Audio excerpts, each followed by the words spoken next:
বায়ু দূষণের একটি পরিস্থিতি আমরা দেখেছি, তার উপর ভিত্তি করে আমরা এই মডেল তৈরি করেছি। এর মধ্যে আমরা একটি ছোট ডিসি মোটর প্রয়োগ করেছি ও কিছু প্লাস্টিক বোতলের প্রয়োজন পড়েছে, এবং এর মধ্যে আমরা কিছু টিস্যু পেপার ও তুলো ব্যবহার করেছি। এর মাধ্যমে আমরা দেখিয়েছি যে ট্রাফিকের গাড়ি থেকে যে কার্বন মনোক্সাইডের মতো বিষাক্ত গ্যাস বের হয় তা এখান থেকে এই মোটরটি সংগ্রহ করে ভিতরে নেওয়া যায়, এবং ভিতরে আমরা একটি কার্বন শোষণ যন্ত্র তৈরি করেছি, যার মধ্যে সেই বাতাসগুলো পরিশোধন হয়ে উপরে একদম ফিল্টারে বিশুদ্ধ বাতাস বের হয়, এবং এই বিশুদ্ধ বাতাসের প্রয়োজনে গ্রামের বিভিন্ন বৃদ্ধ লোকজন এবং বাচ্চারা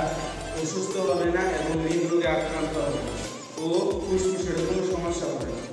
প্রায় শহর সুস্থ হবে। এখন আমরা এই যন্ত্রটি চালিয়ে দেখব।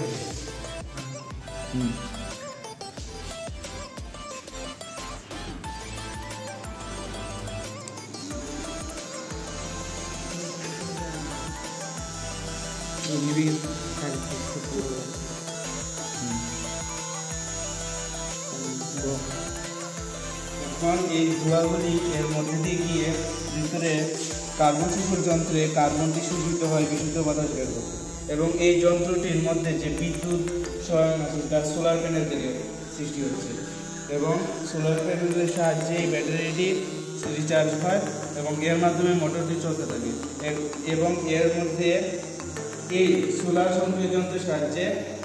এই যন্ত্রটি সারাদিন চলতে থাকে, যার ফলে কার্বন দূষণ